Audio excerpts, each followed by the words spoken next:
It's Mr. Nate, you're the man. All right. So I've got my tinfoil on my hat. I tried to just put it on my head and it didn't quite fit so well. So I figure, hey, this will be good. And the point of this theme, as I'm sure you can guess, is conspiracy theories. yeah. But Nate actually had a really good idea that we don't really want to go and like scream and shake our fists at people about like these conspiracy theories, and really just kind of want to talk about things, intellectualize them, and hey, does this sound like something that could be true? And if so, where's the harm in asking a question? Does that sound about the spirit of kind of where we want to approach this? Exactly. I mean, there's other there's other places where people can go, where they can get into the weeds and stuff like that. I think, yeah, exactly as you said, just to kind of at least to draw, we're kind of like the term, like where did conspiracy theory and all of that stuff get like a negative connotation? Where would you guess of all places when because it wasn't always that way. So as I understand, and I might be mixing some things because I've just got a lot of noise in there. Um, it was basically a way just to have the government be able to get away with just ham-fisted efforts that are obvious. But then since they can pay off like the news anchors and they can pay off, right, the politicians, well, if you actually start scratching beneath the surface and becoming, right, a little bit too noisy, well, look at Alex Jones over here. And that's kind of my understanding. And I'm not really sure when it happened, maybe the 60s, maybe the 70s.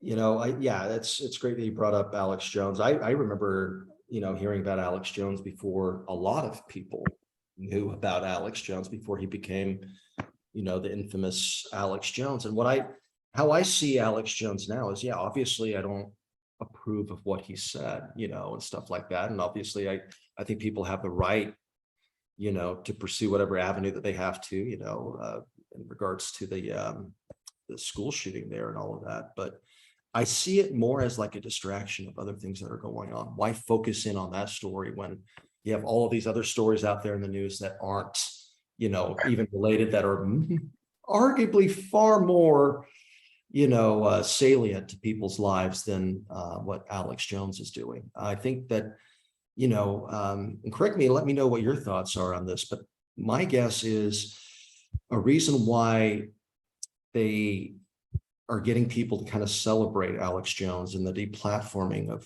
Alex Jones and that stuff is to kind of get people en masse to kind of get behind limiting certain people's freedom of speech, the ones that they deem inconvenient. And obviously Alex Jones, for a lot of people, is a very, very easy target. I mean, the same way with Donald Trump when he was banned from Twitter, which is the craziest thing in the world. If you think about it, the president of the United States getting banned from a social media platform. I mean, aside of whatever people's thoughts are on Donald Trump, the president of the United States, he was the president of the United States. So that's such a reasonable question, and I like that. And I think ultimately what it comes down to is that well, one, Alex Jones is a raging alcoholic, right? He's really good friends with Joe Rogan, so this is just something that I know. He's also, and maybe people will judge me for this, I saw him on oh man, what's his Akash and why can't I think of his name? Oh my God, he's one of the funniest comedians. He's on Rogan all the time. I just lost his name. It'll come to me. He's really good about just making fun of people at his events. I want to say he's Italian. Anyway, he's hilarious, dude. Alex Jones is actually really, really funny. He is. Yeah. He also talks about agent provocateurs, and he's actually the first one that had proven evidence of that. And outside of he was also very anti-Iraq war too. Absolutely. Like the InfoWars was big during the Iraq war, and they didn't like that. And he really has been exposing government lies. The reason why it seemed like it was more ham-fisted, I think, towards the Democrats is because he's always had a boner for going after George Bush. Well, look at Nicole Wallace is actually a news anchor. I believe on MSNBC, and she's actually the former communications director for the Bush administration. And who's actually telling the Democrats what to believe? Well, these news anchors. So Yeah. yeah, that's why it really appeared like Alex Jones was going after Democrats, because the Democrats are actually neocon Republicans. Yeah. I Um, mean, there yeah, is go no ahead. difference. It is the uniparty. Yeah. And that's one I think to kind of harp on a little bit of what I was saying is going more in like the anarchy route. Is most people think of the left, right, you know, Mhm. the structure, you go right, you go left, but people also forget there's a vertical Yeah. line to that as well. And one of them leads up towards more authoritarianism, or let's say statism. And the other direction goes more towards anarchy. Mhm. And obviously anarchy has a left and a right variance as well too, but you'll see that the uniparty there will always agree on each other. They'll put other differences aside when they feel attacked. Right. And you see that the same way that they, ganged up, I mean, with Mitt Romney in 2016, trying to endorse every other Republican that he could before Donald Trump secured the nomination. And still, that they have some beef going on to this day. But Well, he was never supposed to get it. He was never no, supposed to get it. And so to answer your no, question about, why do I think that, trying to get the citizenry buy-in of deplatforming or just kicking people off of the, social town square. Well, you said that you are a Noam Chomsky anarchist. Yeah.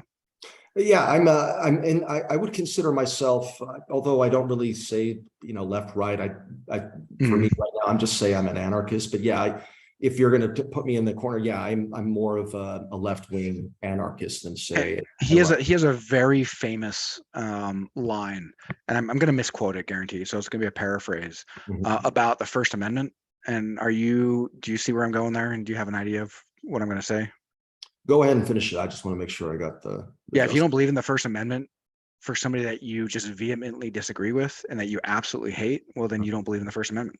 Yeah, yeah, yeah, yeah. I've heard him say something very similar to that too, where he says, freedom of speech is absolute. You either believe in it or Yeah. you don't. There's Well, just one. because the thing is, it's so much easier to convince me that somebody else is lying than to convince me of the truth. And so if Mhm. you convince me of somebody else is lying, then it's really easy to demonize me. Well, and then if it's really hard for me to, pay my bills, and I see that people who don't toe the line are the social pariahs, well, I might just be a little bit more inclined to listen to what you have to say, and not stand up. Right? What's that thing? You were in progressive circles, same as I was. There's a thing. First they came for the Jews, and they came for the blacks, and they came for the queers, and then they came for me. Well, that's really how the First Amendment works. If you undermine any of it, well, you've pulled the linchpin, and it's Yeah. all going to crumble. Well, I've heard that even back like in the 60s and stuff like that, when the government started like cracking down on like extreme right wing, neo Nazis and stuff like that, that it was sometimes the black churches and stuff like that that also protest too, because they know that, oh, they're going after them, they're going to Yeah. eventually come after us too, because anything that challenges their authority, anyone who does it, Well, uh, and Martin Luther King didn't get assassinated until he started uniting poor white and black folk. When he started getting the poor sewer, and like garbage workers, that's when it's like, oh, and also he became very anti-war. yeah, And he started embracing, I think at least they don't, you see, it's great. Even the neoliberal Democrats, they love to quote Martin Luther King and stuff like that on matters on race and stuff. They forget about a lot of his other quotes and stuff that he had to say about economics and, you know, um, socialism even, they kind of overlook all of that. And then what's even more hilarious is they try to make it look like Barack Obama is the spiritual successor to Martin Luther King. And if Martin Luther King were alive during the Obama years, he would be utterly appalled. The whole so droning and all of that is something yeah. that Martin Luther King Jr. would be completely adamantly against. So I'm curious though. Do you really think that they ignore it, or do you just think that their education around Martin Luther King has just been sanitized, so they literally just don't know? Because the most likely scenario are we're dealing with incompetence and buffoons and not evil people. Yeah, And evil is just really easy to exploit out of incompetent buffoons.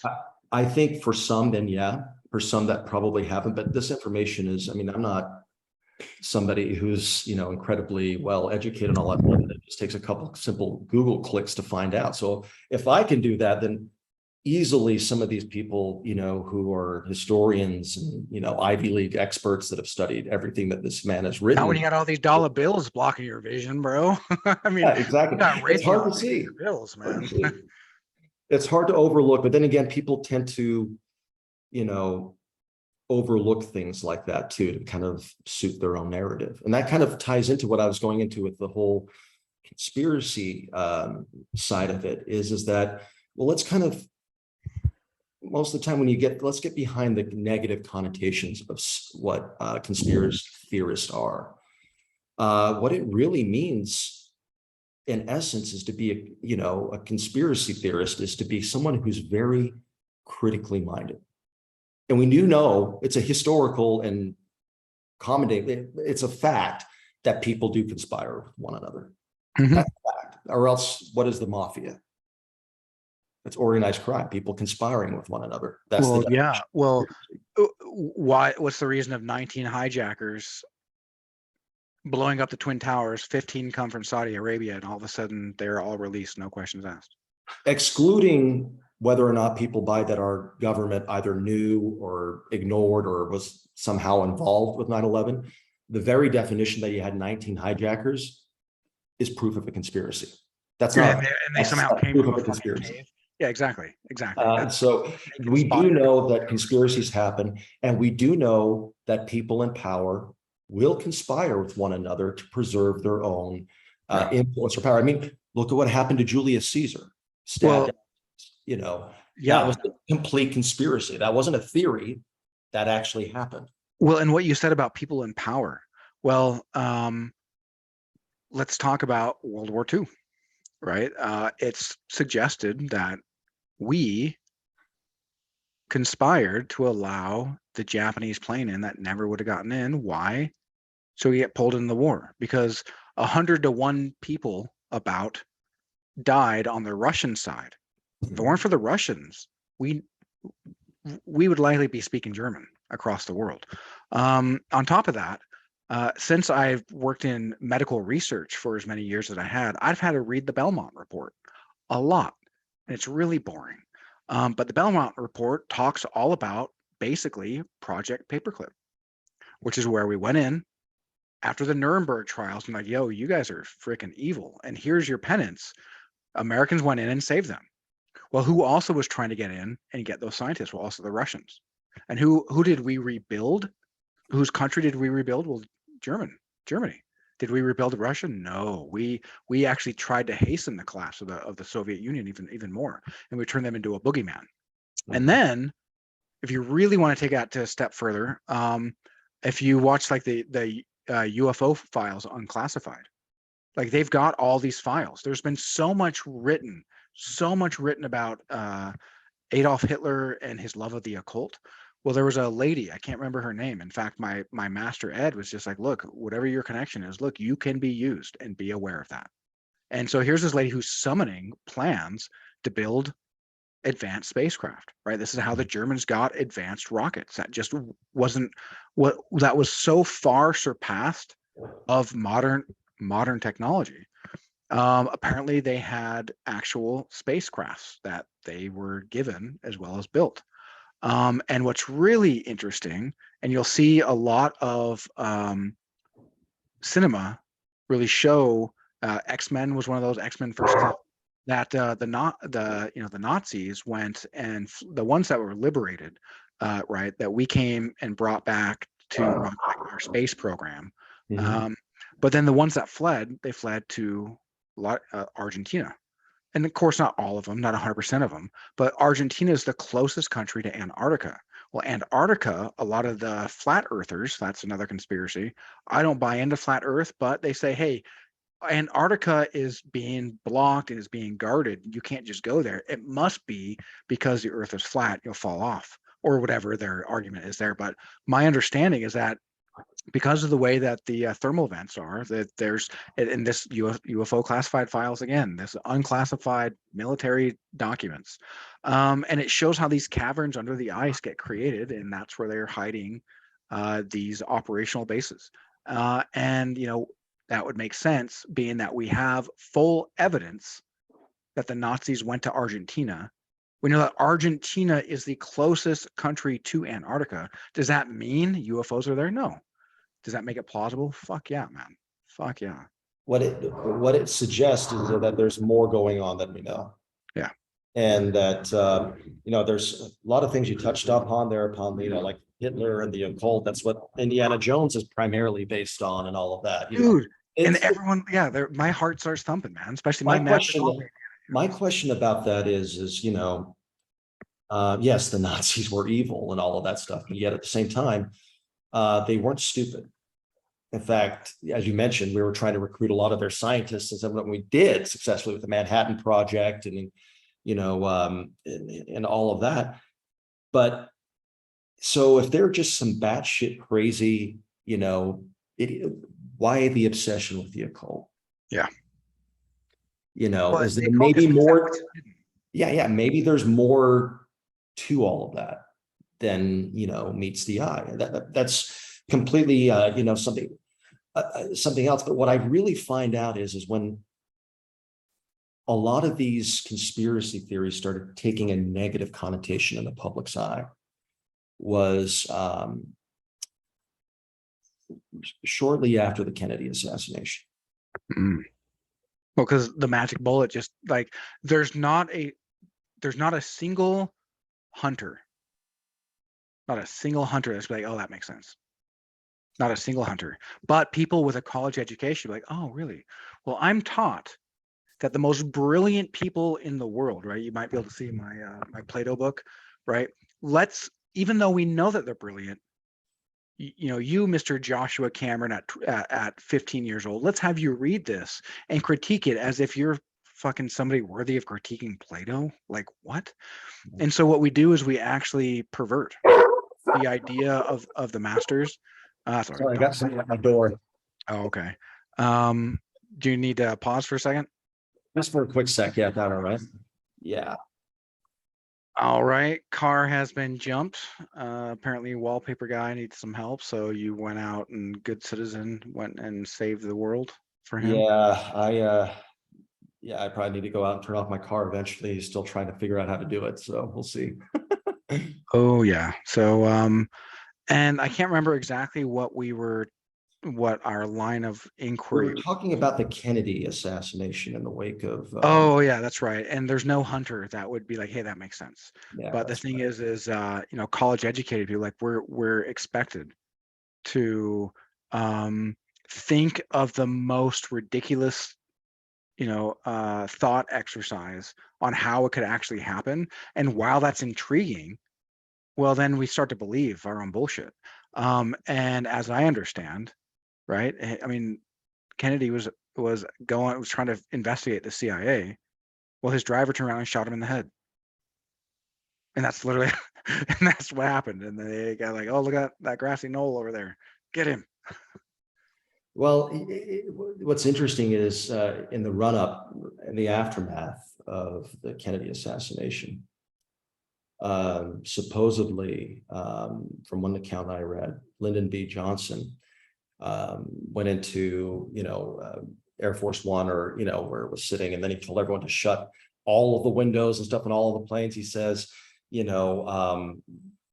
said something that this has been a conspiracy. This is a conspiracy. So everybody knew from the very beginning that this was a whole conspiracy going in. Yeah.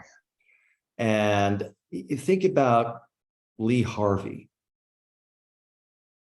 and how unassuming that he was, really, and how conveniently, the assassin of the president of the United States was a Soviet sympathizer. So convenient. Yeah. With the time and everything like that. Dude, at the time, hell, we still consider Russia as the big boogeyman. Yeah. I mean, that's all Hillary Clinton was crowing about in 2016. Russian pee. That orange Well, madman got his face pissed on by Russians. We can't do that. He likes Vladimir Putin. Like, and and what's crazy is they ramped up tensions so much that forced Trump, whether you love him or hate him, to put on sanctions, which easily could have been viewed as declarations of war. Yeah, man, there's and now even I don't know if you notice, if you've been watching any actual real news, not just propaganda, but the generals in the military right now are telling Biden, like, what the fuck, man, we need to back this off. This is not cool, right? Yeah, there's only so many underground bunkers, and there's only so many rich entitled douchebags that the end of the world can really handle, because rich entitled people are the worst of society. They just don't know how to do anything, and they expect others to take care of it for them. that's true. That's very true. And it's interesting that you brought up the whole Russia thing and how they're still using. I mean, look at right now with the whole situation there with Ukraine. Mm-hmm. That and yeah, I obviously invading another country and all of that stuff. International laws. That was wrong. I'm like, no one's going to be criticizing, that or standing up for Putin there. But we're not getting the whole story. Oh, in the Donbass, there's Ukrainian Nazis that have been shelling like actual native Russians living in Ukraine, and they've been bombing them for I don't know, close to, I think it was over a decade. Yeah. And Putin's been saying, "Yo, back the hell off." Well, Ukraine is how we launder a lot of our money, Mm-hmm. and it's a great place right there. I think it's right next to the Baltic Sea. Yeah, it's a perfect place strategically, geographically. NATO's admitted that they don't want Ukraine in NATO, but this is all a dog and pony show. Why? So the Nord Stream pipeline Putin didn't bomb his own pipeline. Biden was actually on, here's another conspiracy. Biden was actually on the news. This is verifiable, saying we're going to stop it one way or another. We're going to stop the Nord Stream pipeline one way or another. And then, oh my God, it got bombed. Yeah, he bombed it himself. Yeah, only a demented old man who shits his pants and eats crayons would think that people would actually buy that story. And then NATO had to come out and be like, yeah, you're right. We did it. We did it. Sorry. Yeah. I Um, mean, and on top of that, what about the human collateral? It's about to winter in Europe, and they don't have natural gas. So Americans are willing to put Europeans, who are supposed to be our allies, and have them suffer just so that they can gripe to their politicians to fix it. And so we can sell more natural gas. Because contrary to popular belief, I worked for Halliburton. We don't, we talk about energy independence. Well, yeah, we've got a lot of energy underneath our soil, but we actually export it. Yeah, you're cool. you're right back. So yeah, man, what I was saying is just that, right, there's a lot of energy and enough energy for us to be energy independent. The problem is that Europeans sell gasoline by the liter at the same price we sell it by the gallon. And so since these interests only care about money, and this is what's crazy, is that the American electorate will fall all over themselves to protect these companies because they provide jobs. And that comes back to George Carlin, who's definitely not afraid of conspiracy theory, but he just said that, Americans have been so fucked over in this country that, they'll be like, oh, I'll take a little bit of cancer if it'll get me a job. Well, I'll take a little bit of my country, falling apart if it'll get me a job. I'll protect these oligarchs that will pervert our body politic so that they can make money hand over fist while poisoning our land if it'll get me a job. And that's just, to cry about the working class guy who's a victim as well. That's just the wrong way to go about it. And this is why I'm glad that I was a dipshit as a progressive out there protesting as much as I did, because it helped teach me that, like, hey, these guys aren't my enemies. Working class people are not my enemies. Yeah, they may have different thoughts, but to demonize somebody over a big, broad idea, that's the stupidest thing ever. And that's on me. That's not Look what they did. Look at what they did most recently in Canada. With the truckers. With the truckers. Yep. You Freedom try to truckers. paint them all as being Nazis, and that's not Yep. true. Yeah, they're some of the nicest guys, man. It's insane. Yeah. And I just think that it's really, really interesting here. You accuse of all of these working class people And a lot of them, by the way, were diverse too. They're not all white. So if they're all Nazis, then there was a lot of black and brown Nazis in that crowd too, Hey, that I've seen that Dave Chappelle skit. exactly. And so and that's just one recent example of just demonizing people. And you see how many so-called intelligent, quote unquote, people fall for that kind of stuff because their most trusted news anchor or their most trusted news outsource just tells them that. And therefore, ergo, they automatically assume that, hey, these are just a bunch of racists. It has nothing to do with race. It had everything to do with, an infringement of personal invasion of personal property and such, your body and stuff. And yeah, it's just, you need to be critically minded because, it's kind of like going back to whatever situations arise, like most recently, like with COVID and everything's a power grab. Yep. To this day, because of the events of 9/11, there's people out there that get groped and everything when they want to board a plane or take their shoes off, and all in the name of security. Well, I don't think the TSA have caught a single terrorist, and we have spent billions and billions and billions. Yeah. And then now, most recently with COVID, they were talking about giving everybody a digital, card and all of that. And that's just, you're very much, on the border there of a social credit system there.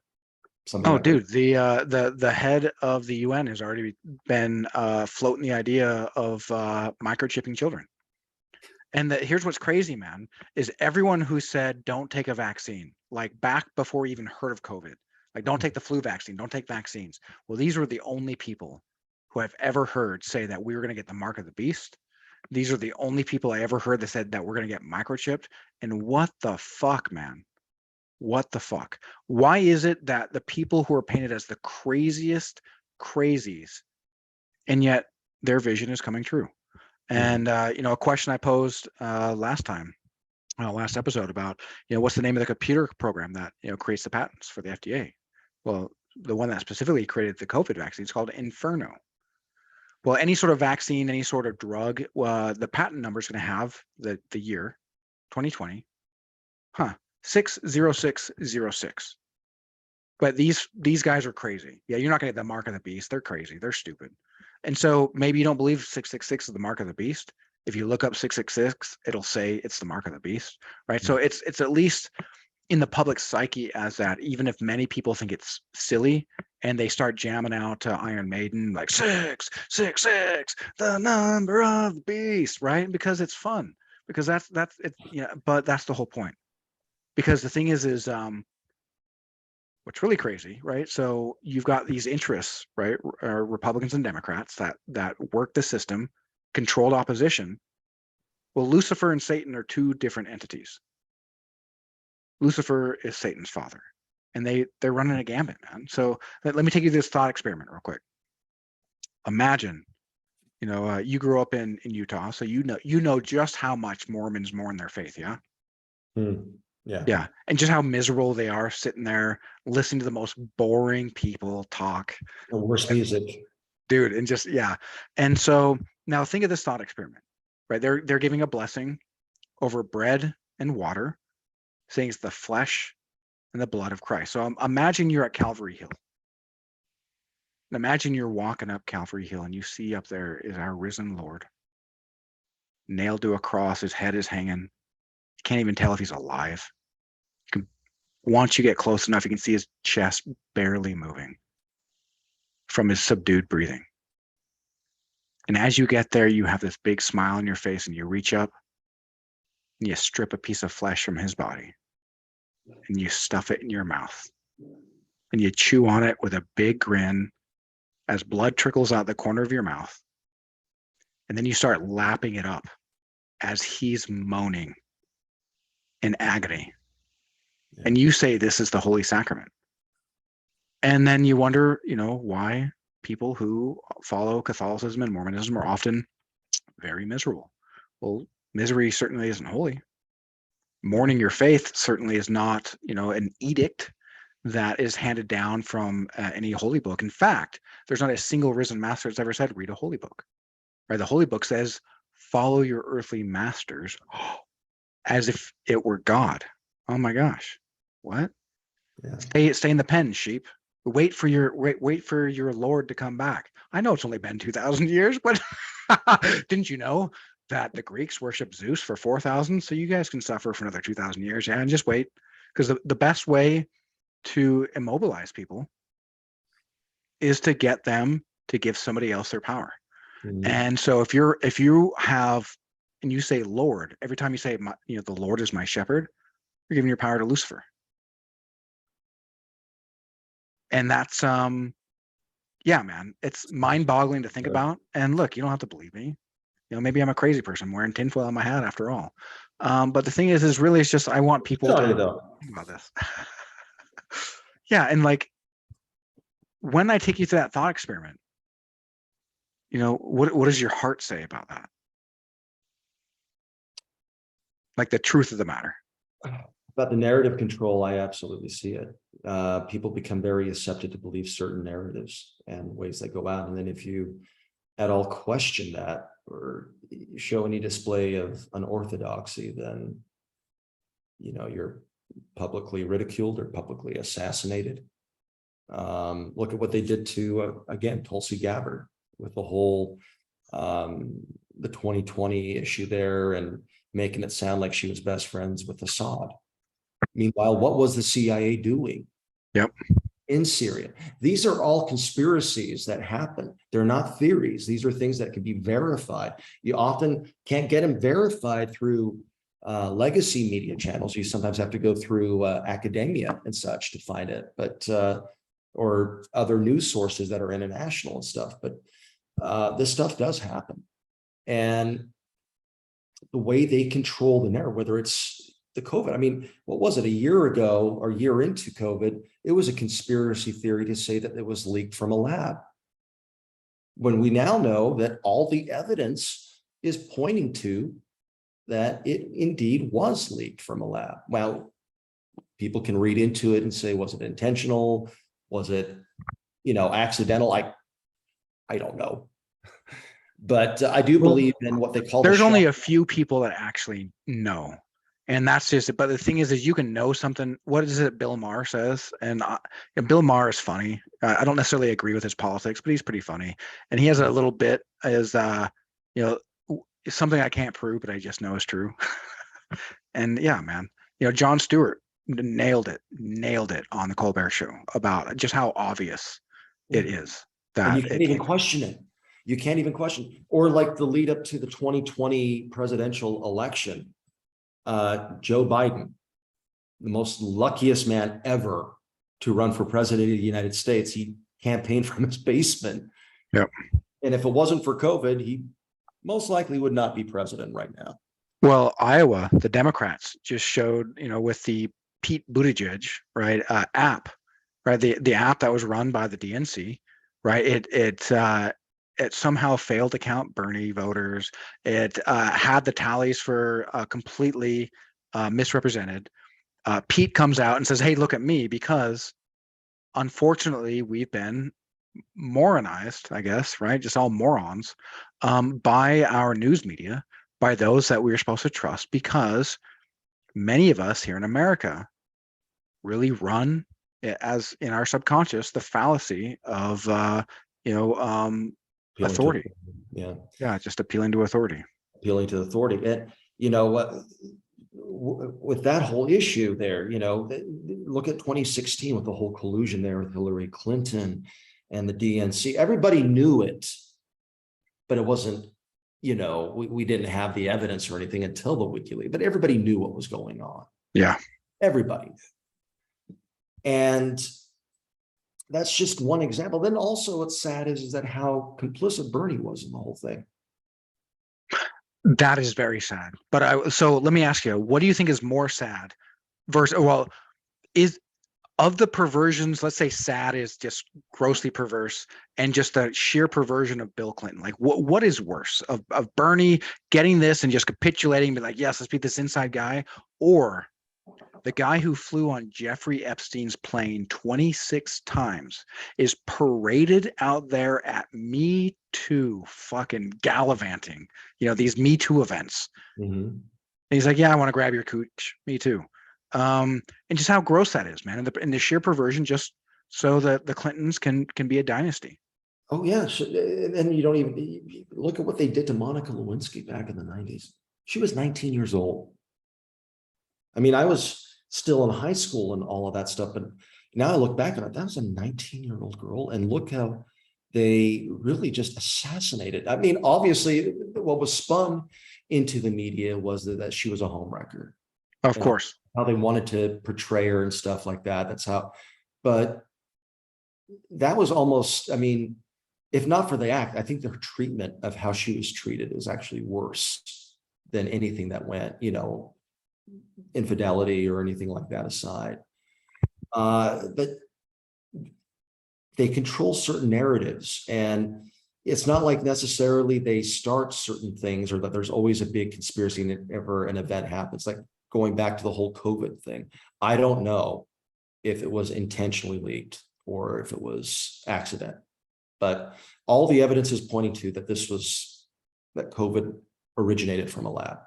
It was certainly man-made. That's obvious.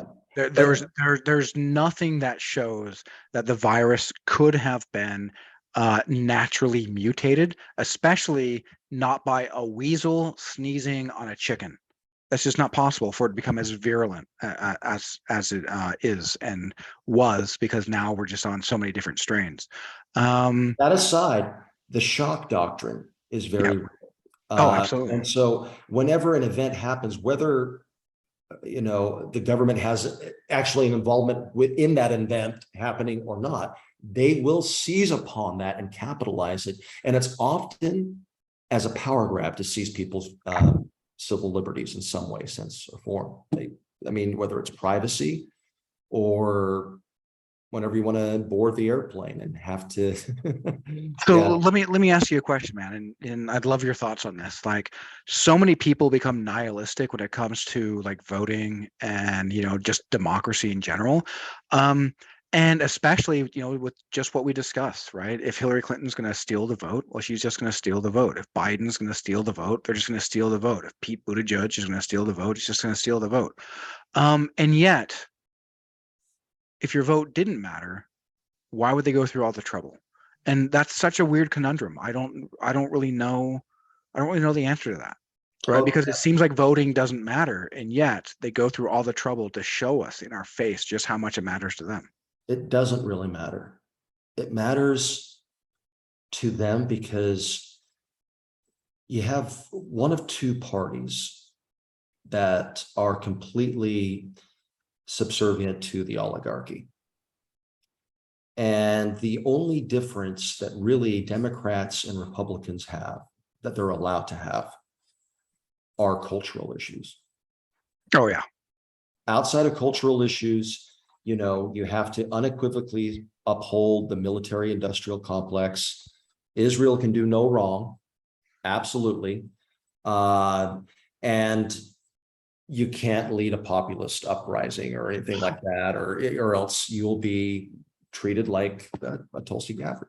Well, and in fact, By not populist is you can't go fundraise and make money off of that in political campaigns, or be reliant completely on citizens, normal citizens, contributions versus the top donor ones. well, and what's crazy too is that to your point of Israel can do no wrong, so much to the point that if you point out that Israel, just like we, have a very right-leaning authoritarian government that is really quick to press a button and bomb innocent people. Well, now you're coming out against Jews. Fucking what, man? So you're saying only Jews live in Israel? Yeah. Only Jews. Jews only live in Israel. They don't live in 40 or 100 different countries. They only live in Israel. And so if you have a problem with the political system of Israel, somehow that's being anti-Semitic. And that's just a great way to lump somebody in. And then what happens to everyone else is they get the chill effect, like, oh, I don't want to be pariahed. No, I and that's better. why no one stands up. Yeah. That's why nobody ever, because they don't want to be pariahed. And to me, it's just one thing that I'm really tired of, is because these are obvious human rights violations that have been going on. And to go ahead and criticize the government, like I can criticize any government I want to. I'm not criticizing the Jewish people. I'm criticizing that government. And you have every right to do that, because some of these things are atrocious. Yeah. And that's just one example. But, look at the way that they're able to spin certain narratives, whether it's Syria or even right now, most recently from my father's country, Iran, his home country, and all the situations there. I mean, obviously, yes, there's things going on there. Do I think that maybe certain intelligence agencies may be fanning the flames of the situation? Probably. Well, I mean, we created the borders and threw that whole region into chaos in what, the 50s? It was like 53 that we really started. Yeah, 52, I think. Yeah. Yeah. And to your point about being able to criticize a country, I had this cute Filipina slip into my DMs, and she mentioned, she asked where I was from, and I said, the U.S. She said that she'd want to go, and I just said the craziest country at them all, and she, thought that I was, hating on my country. I said, look, I love my country, and because I love my country, I can see it for what it is: the world police. Police act out of entitlement, not out of what is right and what is wrong. And therein lies our problem, is that we act because we feel that we're entitled. And as I mentioned before, if nuclear destruction occurs and the only the only people that survive are the entitled children of billionaires, bro, it's going to be so sad. Like, that would be like the best reality TV for, just to see how people fall apart. I mean, yeah, assuming I'm not like burning, and I hope I'm incinerated. That's just, yeah. Then anyone watching this, so here's another conspiracy. Anyone watching this, if you let's say that something happens and you die, right? If you see a golden vortex, go to the golden vortex. Hold on. Yeah. If you see a family member that says, hey, come over here, fuck them. Fuck them up their stupid asses, as Jay and Silent Bob would say, and go to the golden vortex. Because, all right, so Jesus, yes or no, said, let the dead bury the dead. Yes. Yes. What is it that Mormons do in the temple? Oh, it's been years since I've been to the temple. Baptisms for the dead. It's the most holy thing that they can do. Okay, I thought we were going to go into some of their deep doctrine stuff there, but no, not the deep doctrine stuff, but like the ceremony that they do is they bury the dead. So while all the living could use help, they are like, nope, I have to bury the dead, and complete violation of what Jesus commanded. And they wonder why they mourn. Jesus said, head east to find the sunrise. They head west and they say, hey, what gives? And then on top of that, they say, well, you're there to join your family. Well, what happens when you actually follow a family member? Well, we live in a hologram. We, like, physics will say that, like, can nearly prove the simulation hypothesis. It's just what makes the most sense. And if we live in a simulation, it's probably not very hard for whatever system of power controls the likes of Jeffrey Epstein, that he could just die in a maximum security prison, that Ghislaine Maxwell, we can't even see anything about her client list, that it's so hush-hush that it controls governments. Well, I'm convinced that we live in a spiritual war. My master would say that this is just a Vatican soul prison or a Mormon soul prison. So then you get looped back into just a prison where you get to wait again for your savior. What are your, have you done much digging into Gnosticism? No, I've heard of it, but I haven't really researched it much. A common theme of Gnosticism is it's very, very similar to the Eastern tradition. It's like the Western version of, the Buddhist and Hindu traditions and stuff of the East. that essentially the world is an illusion. It's a simulation. It's Maya in Hindu and Buddhist terms. That's the very term. It's illusionary. And just to kind of like highlight some of it is that the God of Gnostics, the God of this world, they call him the demiurge, the craftsman. And he thinks that he is the supreme God. Actually, the demiurge is, in their terms, the God of the Old Testament, the one that said, I am the jealous God. You have no other gods but before me and stuff. He's very much, but he's also the lesser God. He thinks that he's the supreme reality, but he isn't. There's another greater. Just like anybody with power who's got a small penis, they just really feel like they're much more important. Yeah. He's got small dick energy in that sense. But that's what they go into. But it's all about transcending this illusion to discover, what is real. And I think that there is a spiritual war. I absolutely do. But I think that sometimes leads into the simulated world, if you want to call that we live into, and within our sociological and political structures. And even when if people are aware of it or not, there are forces in Gnosticism that call them archons. And there's certain archetypes that, like to keep people under oppression, whether it's spiritual or material. And sometimes these people aren't even aware of it. It's just an archetype. It's just something that's hardwired in the program. So maybe the compulsory nature of humans to alienate that which they're uncomfortable about within themselves and divorce themselves of it. So therefore, I'm willing to wage war for a moral purpose. Hey, look at me, I'm a good person. I'll open the door for you. But in a heartbeat, I'm totally okay just divorcing myself from the idea that I just bombed and killed 1 million people. Yeah. Or you go ahead and put the Ukraine flag on your social profile, but okay, that's nice. You care about Ukrainians. Why not the Palestinians? Yeah. Yeah. Well, what about the Russians? The Russian people are not the Russian government. But they'll never take like the same people who disavowed Trump just can't imagine that there's Russian people that would disavow Putin. Like, what? We don't give them the same accord? Yeah, and they've been trying to push this, dare I say, Russophobic narrative, going clear back to the 2020 or 2016 election with Bernie, the Russian meddling, Russian interference. They were in some ways trying to go, and then shortly after that, it became Donald Trump became the de facto Russian spy, Yep. And he's just a game show host. He's always just been a game show host. A carnival barker, basically. Yeah. That's basically him.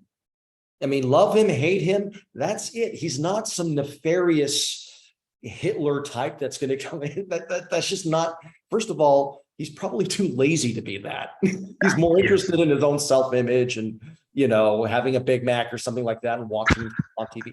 That's it. He doesn't have the aspiration to be a dictator. No, he doesn't. His aspirations are, where are my ratings?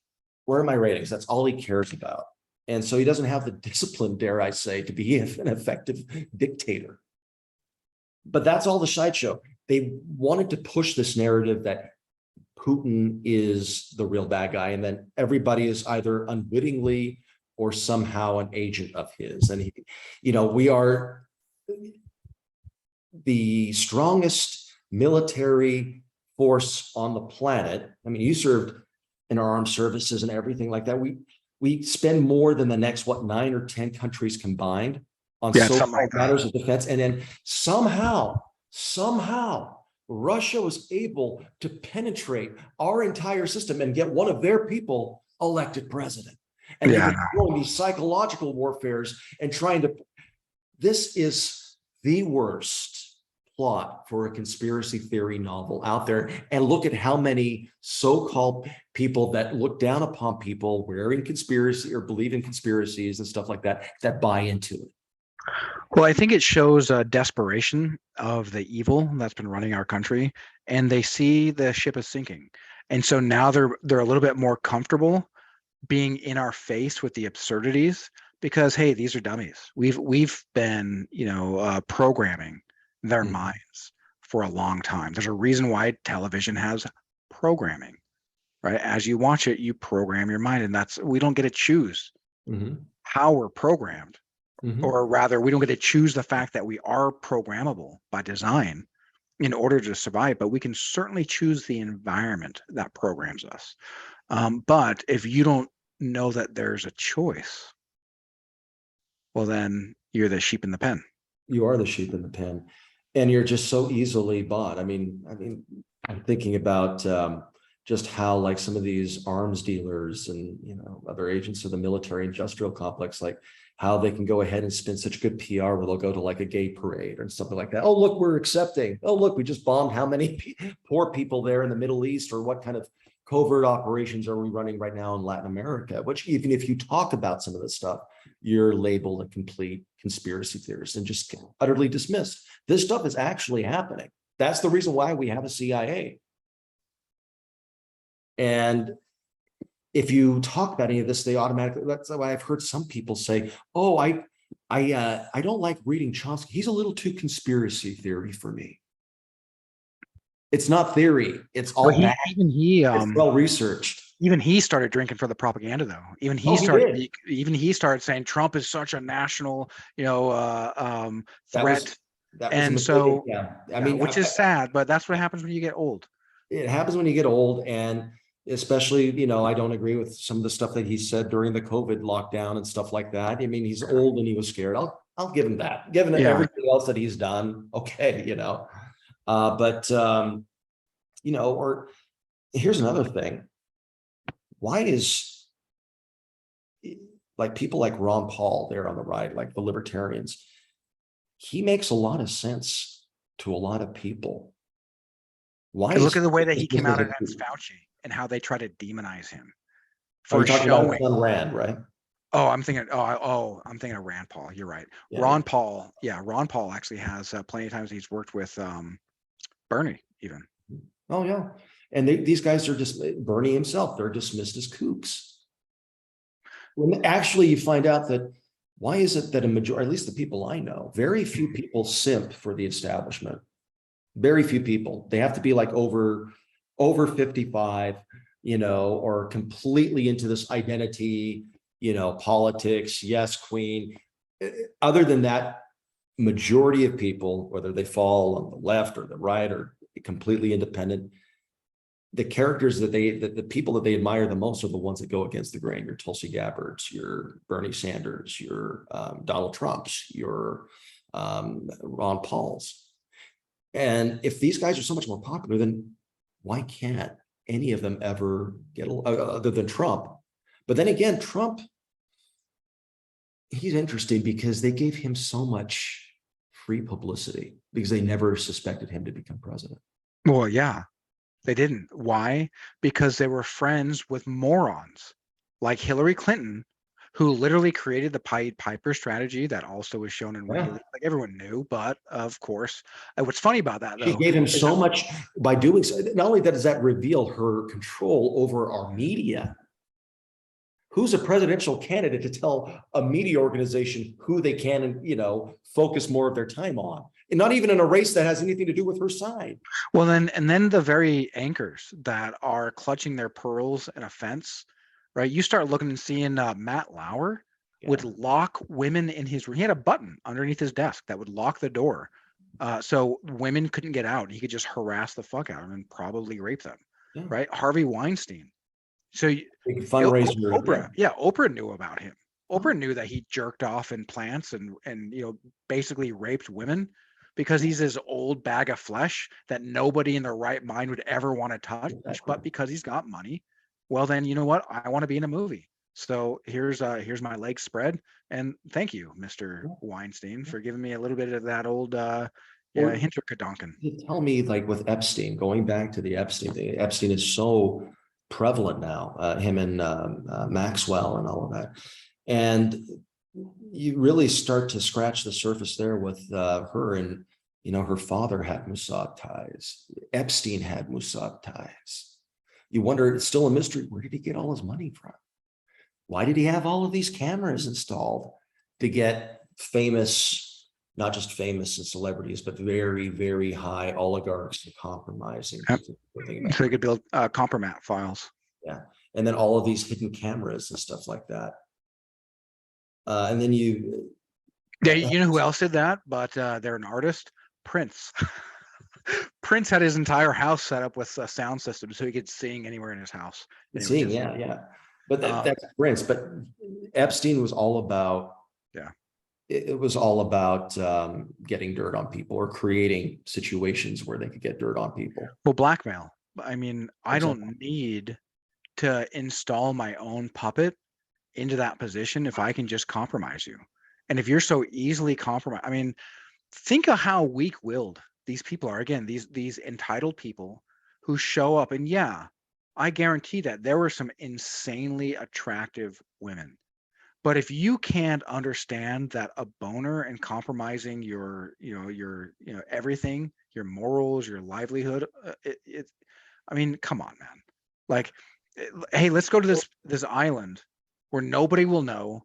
It's okay, and we're gonna allow you to look into your darkest fantasies.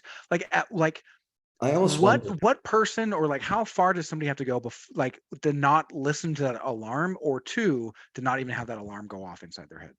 I almost wonder, when you get into those kind of circles, the extreme elites, the ultra elites, you wonder, a lot of them are so depraved, probably because they can have anything they want whenever they want. So, and they have to have normal appetites. Extremism. Normal appetites don't seem to suffice. So that's probably why you go into a lot of these more. I mean, I'm just trying to understand what would make people jump to that point. That's actually a really good point. I mean, anyone who deals with addiction, right? I mean, look at alcoholism, right? You were an alcoholic. Didn't you notice that after a while, it took more and more and more alcohol to get you to that same level of drunk? And if you smoke weed, I love to smoke weed. Good thing I have a my medical card.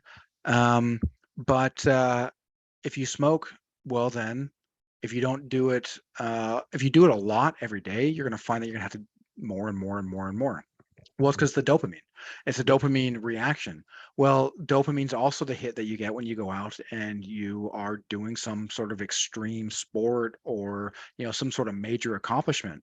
And if you're getting your sexual kicks, right, sexual arousal, going on the hunt, right? If I see a beautiful woman and I really want to have sex with her, and I start crowing in my own way, and she likes my crowing, well then that starts leading up to the peak of my dopamine hits and dopamine rush. And so if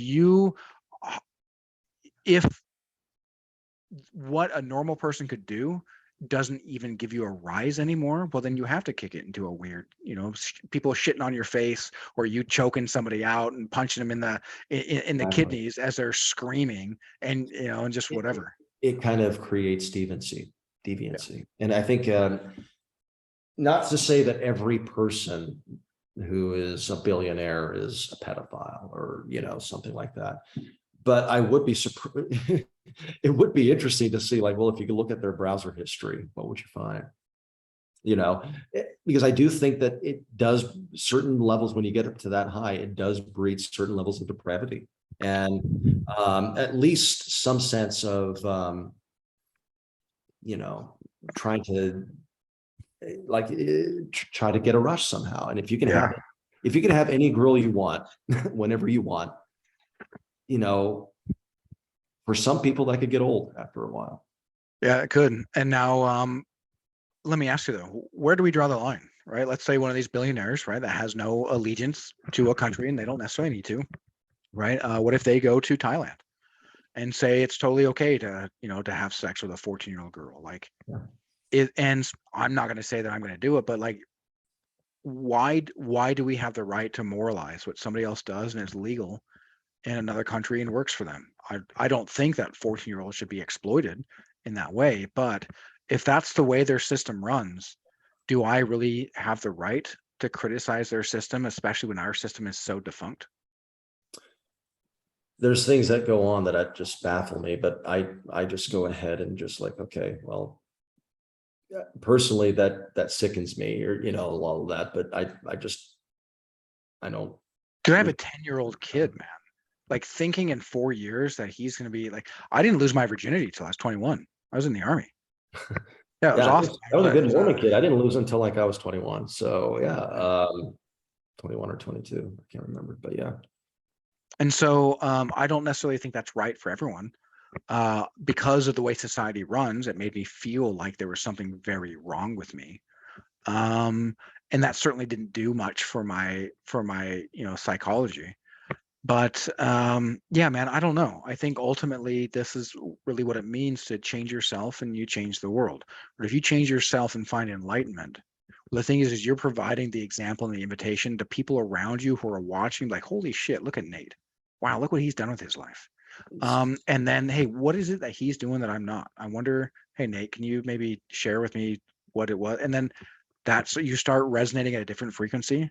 You start finding that the people who don't resonate there, you just find reasons not to keep in contact. Doesn't mean that you don't love them. No, no, They're just not part of that environment that's going to program you anymore. exactly. I love some people. I love like a bottle of, like whiskey. They're nice company, but you don't want them in large doses. And that's just the way to kind of like look at it that way. But something interesting about that, Sakura said, don't let enlightenment be your goal. Let achieving some other, like, and I'm gonna guys a bit, reaching for some other higher dimension that you're not getting in your life right now. Let that be the goal of attainment. And I think that's really nice, because a lot of us in this life won't find enlightenment, but you can definitely live a better quality life and live on such a life where you live on such a higher frequency that you can be an inspiration to others. You know what that made me think of, though, is that if enlightenment is your goal, well, aren't you kind of just chasing your own spiritual ego at that point? Yeah. And do you think that maybe so this I'm trying to flesh out this idea. Lately, it's really annoyed me. The more I hear people just talk about how they do psychedelics and, oh yeah, back when I immediately felt the ego death. And it's just like the language that we use. I killed my ego. Come on now. And like this language of death. And there is what the Tao chapter 76, I believe. Yes, it is 76. Man at his birth is supple and weak, at his death firm and strong. So it is with all things, right? Trees and plants in their early growth are soft and brittle, at their death dry and withered.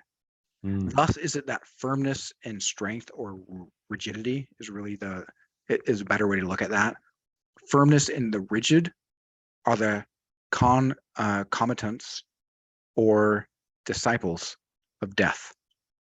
Softness and weakness, the disciples of life. Hence, he who relies on the rigidity of his forces does not conquer. And a tree which is strong will fill the outstretched arms and thereby invites the feller. Therefore, the place of what is firm and strong is below, and that of what is soft and weak is above. Because if you're, and again, strong there is rigid. And this is what's weird about translating, Chinese into English. But if you are just so rigid and you're firm in your rigidity, well, then you break. And if you're soft and supple, well, a tree doesn't just demand that it's going to be rigid or it's going to snap. It gives. Even when it's getting its bark, it still gives. And in fact, the strongest trees, they don't grow in the best soil. They grow in the most extreme environments. And the only way that you can survive an extreme environment is by being able to roll with the punches and not being so rigid. But there's very few things that would describe Americans as perfectly as just rigid in our beliefs. And we murder the world with our bombs, disciples of death. I mean, You know, it's a scary prospect. We're chimps with nukes. or, And pigs. yeah, Chips or yeah. pigs. I mean, we've got very common, bloodlines with both DNA. Yeah. They're Um, very territorial creatures. And um, really, if you look at it, the concept of countries and, all of that stuff, it's a good thing maybe that we don't have interstellar space travel, because as an outsider, try to look at us and you're like, we wouldn't want these people or these humans to, to visit us. well, and then so let's say that we send, let's just say that we do go interstellar and we've got the exact same attitudes we have now. So we send John Wayne to a planet full of intelligent life. And next thing we know, we're being invaded because we fucking murdered or raped or just whatever. Right, Yeah. the prime minister's daughter, or just some craziness, because it's John Wayne, because of that sense of entitlement. And so, yeah, man, I, you may not believe it, but I actually have a lot of hope for humanity.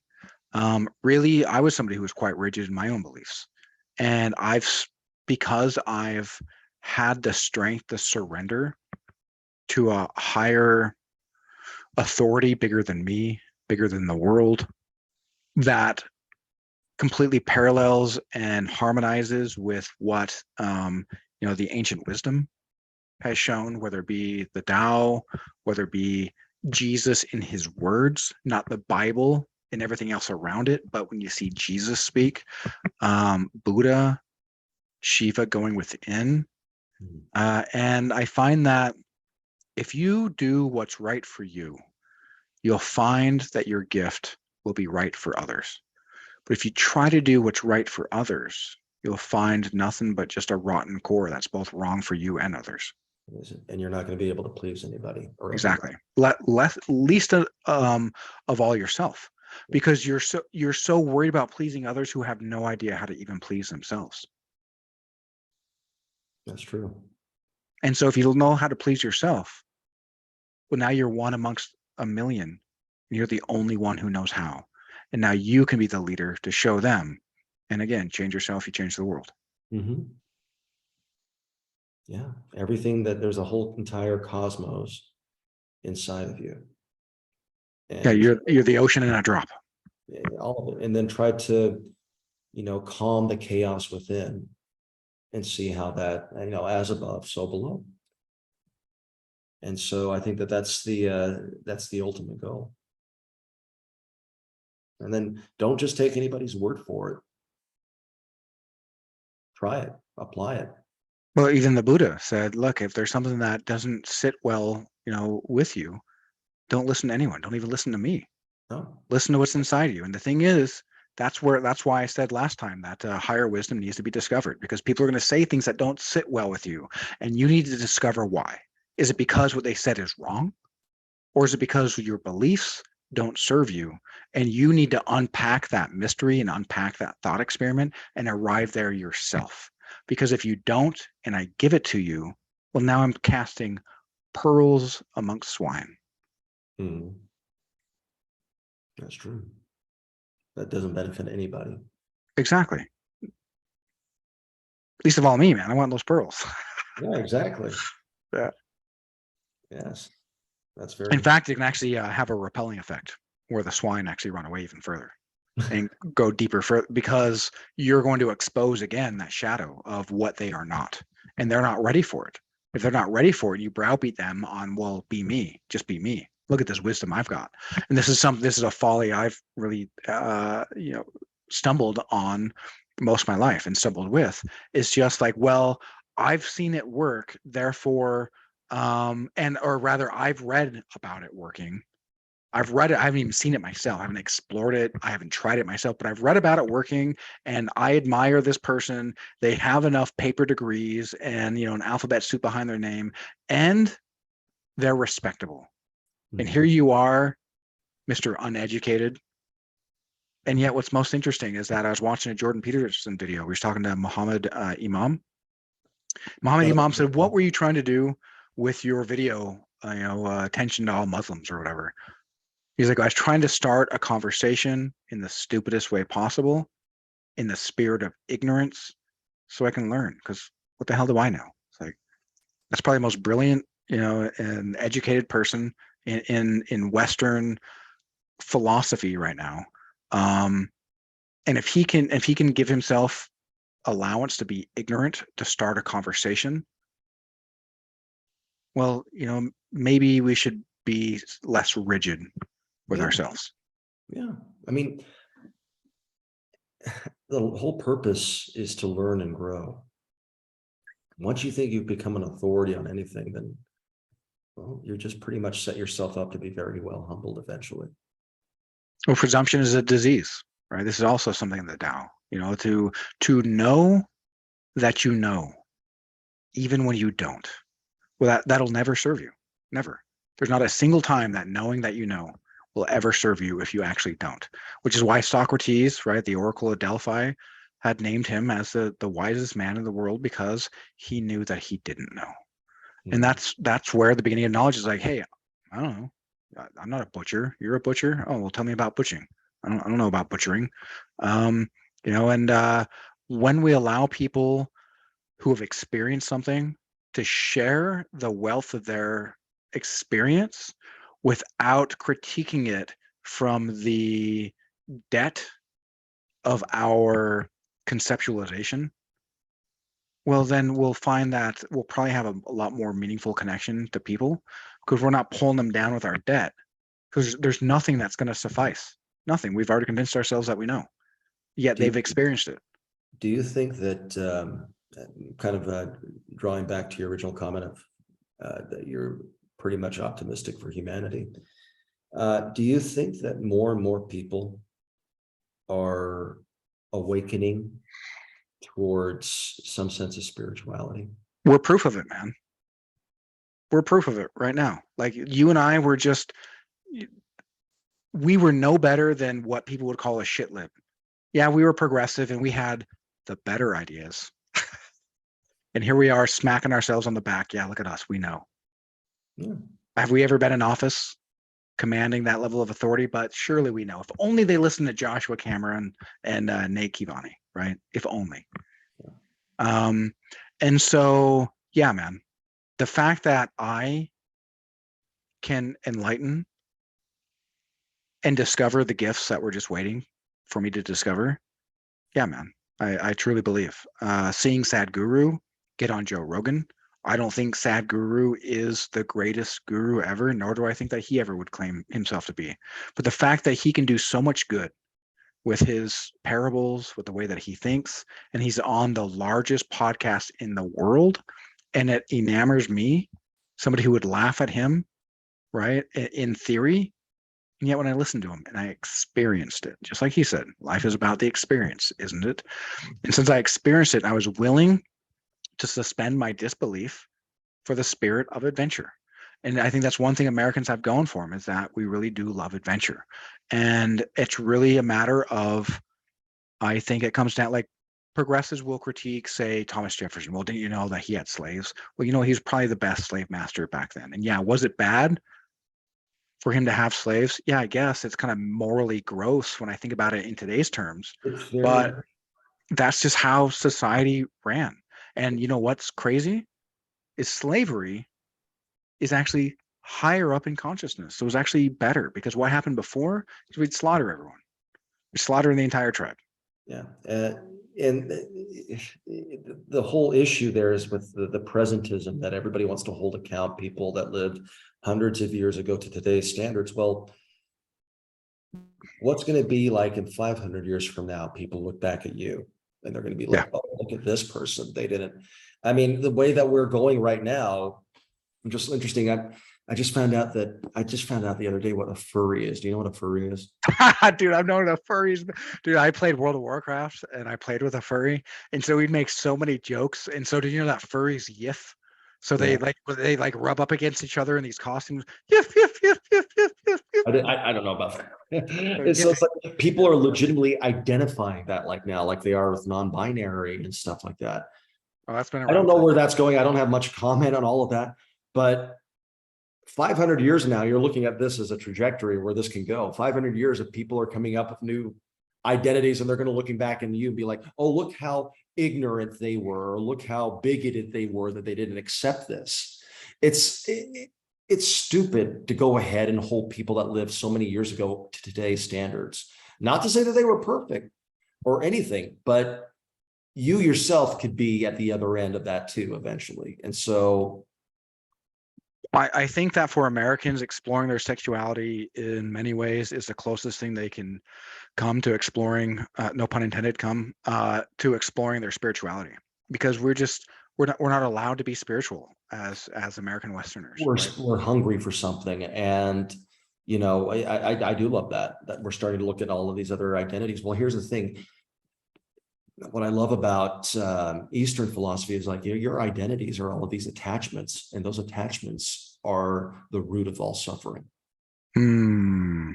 Because your attachment is never right. Your model of the world is never going to fit reality. But if you're so rigid Yeah, in holding on to that model of the world, well, you're actually going to kill yourself from the inside, exactly, and a disciple of death. exactly. So this whole thing with this drive of just ultra identity, I mean, getting to the point now where they're criticizing Brendan Fraser, for playing a 600-pound gay man in a movie because he's neither 600 pounds nor is he gay. And they're trying to say they should find like a 600-pound gay guy. Well, I'm really offended that they didn't get a real serial killer to play Jeffrey Dahmer. Oh, that's good. I love that. I didn't see that coming. You snuck one up on me. It's just borderline just derangement. It's It just does. It really does. It really does, man. And I get that representation matters. I get that to a little kid. It's yeah. really, really nice Oh, to be yeah. able to be like, hey, that kid looks like me and look what he's doing. Well, why can't I do that? Well, that makes a lot of sense. But Brandon Fraser can act. Exactly. So He can. somebody, and you know what? It takes a lot of discipline to memorize lines. You know what I can guarantee about somebody who weighs 600 pounds? Guarantee. I don't even have to meet them. They don't have a lot of discipline in their lives. Probably. Yeah. Yeah. I And mean, you so, go out on a limb there, Yeah. yeah. Right. And so, like, I And they mean, might have a hard time leaving their house to go to an audition in the first place. yeah. Right. As with the forklift, picking them up and putting them in the back of the, Exactly. of the truck. And so what is silly is just how propagandized people are, that making even a silly joke in a comment like that and just show the absurdity, right? Well, then I must be a bigot. Mm. And but good thing I'm wearing a tinfoil hat, so you can't put me as a bigot. I'm just a crazy person. I mean, all I do is read Jocko Willink, David Hawkins, Peter I, Sage, Plato. how could I be a bigot? I voted for Hillary Clinton. Right, I voted for a woman. Right? Yeah. We've solved everything, Yeah, that's crazy, man. Well, hey, any last thoughts? No, I'm just looking forward to the next conversation. Yeah, this has been a lot of fun. I've enjoyed this. I like that we could get into conspiracy theories in a relatively light-hearted manner. I mean, we were talking about Nazis for a while, so it did get a little deep there. But ultimately, man, having an enlightened conversation with somebody who's just kind of got their own views is a lot of fun, and conversations should be organic and just kind of see where they go. Exactly. I absolutely agree. Awesome, man. Well, um, love you, buddy. Love you back. But thanks again. Sorry about I wasn't expecting him to stay here this late and to interrupt like that. So No worries, man. Good for you for helping a guy in need, right? I can wait. I'm sitting in my home on my chair at my computer. I can F around and, entertain myself. But yeah, man, you helped him out. He's helping you out. Hey, that's what the world's about. Yeah, that's true. Awesome, man. Well, may love and truth always guide your path. Likewise, and namaskara. Thank you so much, Josh. You're welcome, sir.